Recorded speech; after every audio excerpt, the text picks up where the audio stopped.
Hello. Hey, we're going to start out with math today. I've given you some great links to some videos online. I know how you love those videos. And so I've given you some videos to watch that are going to help you learn the concept from today. But I do want you to grab your math book really quick and get to page 612.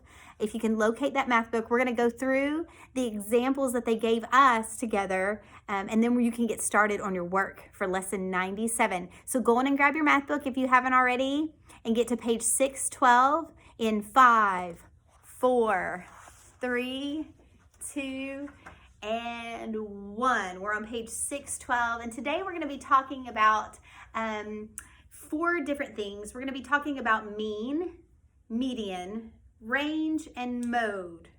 Okay, and in lesson 96, we did talk about averaging numbers. And if you recall, I talked about how I take all the grades that you make and I add them together and I get this average that I put on your report card. Well, another word for average is mean. So we're going to look in our book today and talk about the 2 steps we take to find the average or mean with a set of data or a set of numbers. So if you'll go to page 613 with me and take a look at example 1, I'm going to read that for you. And oh, how I miss hearing your voices. I miss you reading to me. So Miss Brown is going to read it to you today. And it says, find the mean or average of Ian's 7 game scores. Ian's been playing a lot of games. He's got 7 scores here listed, and they're asking us to find the average or the mean of his scores. Now, in order to do that, we're going to take all the numbers we've been given, all the data, and we're going to add them together.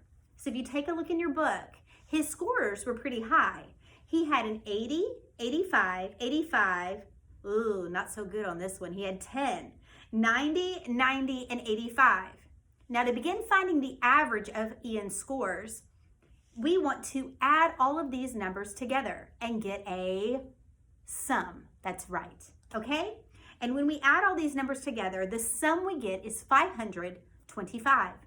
So there it is. Have we found the average? Have we found the mean? Not quite yet. We're halfway there. Oh, we're halfway there. We have to take the sum of the numbers and then do something with the sum. We have to divide it by how many numbers we added together at the beginning. Now, it told us in the question, find the mean of Ian's 7 game scores. So we know there's 7 numbers here. We could add them up. 1, 2, 3, 4, 5, 6. Yes, there are 7. I'm going to take my sum of 525 and divide it by the number 7. And we get, as our quotient, 75. All right, it tells us that in the book, but I want to take a moment to do it on the board just to refresh long division for some of you. Now, order of operations for division, if you recall, the first thing we always do is divide. We like to say this is the dad of the family. Dad comes first. After we've divided, we want to multiply with mama. Next, we like to subtract with sister. And lastly, we bring it on down with brother. So let's take just a moment to review those operations, the order of operations for division in this problem. When we begin, we look at our number and we say, can 7 go into 5? We know if we have 5 fingers up, we can't take 7 away. And so we need to go to the next number, 52. Can 7 go into 52? Absolutely it can. How many times? This is where we are dividing. 7 can go into 52 7 times. Now, let's multiply. 7 times 7 is 49. Exactly. Okay? Next, we subtract. What is 12 minus 9? It is 3. 4 minus 4 is 0. Are we done? Nope. We got to bring it on down with Mrs. Brown. Bring down the 5 and it becomes 35. Because we brought a number down, we have to put a number up. Any anytime we bring a number down, we have to put an answer on top. So now we start all over with divide. How many times can 7 go into 35? 5 times, that's right.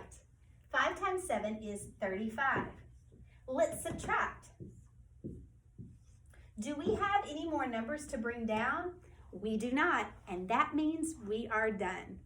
This is our mean or our average of Ian's games. Next, let's keep looking. We're going to talk about median on the middle of your page. The median of a set of numbers is the middle number in the numbers when the numbers are arranged in order of size. Okay, here we have a list of Ian's game scores, but they're not listed in order of size. The first thing we have to do is take these 7 numbers and put them in a list from least to greatest.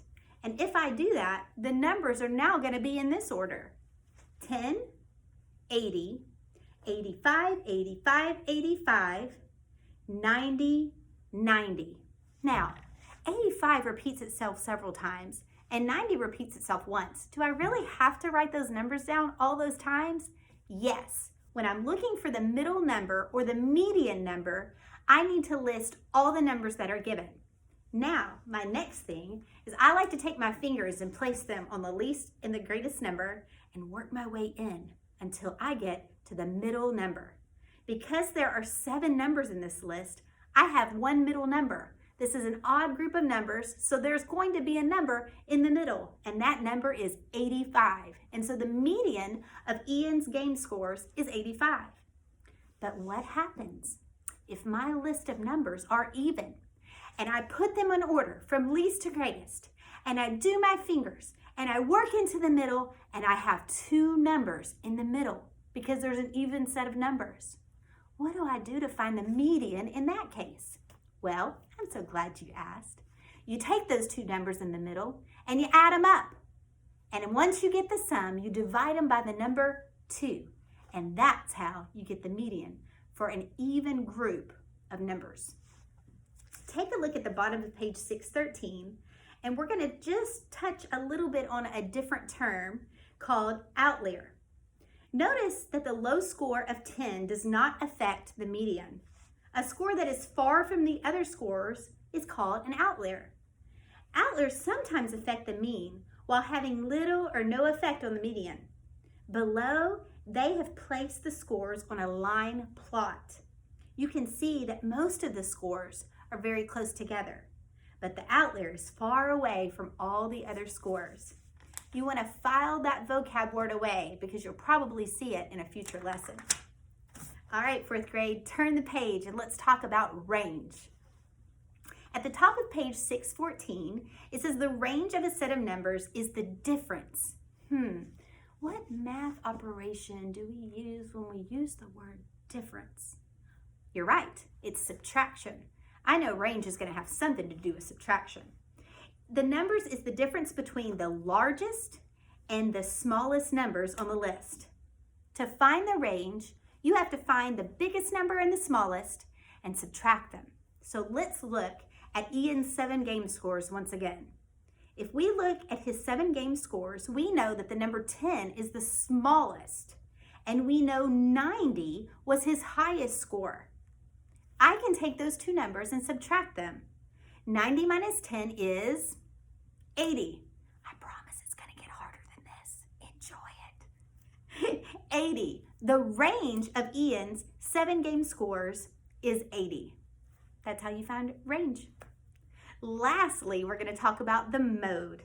The mode is a set of numbers and is the number that in a set of numbers is the number that occurs most often.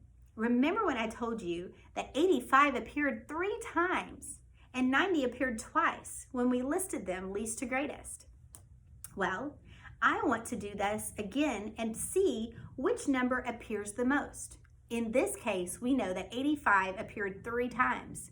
So the mode, or the most often seen number for Ian's 7 game scores is the number 85.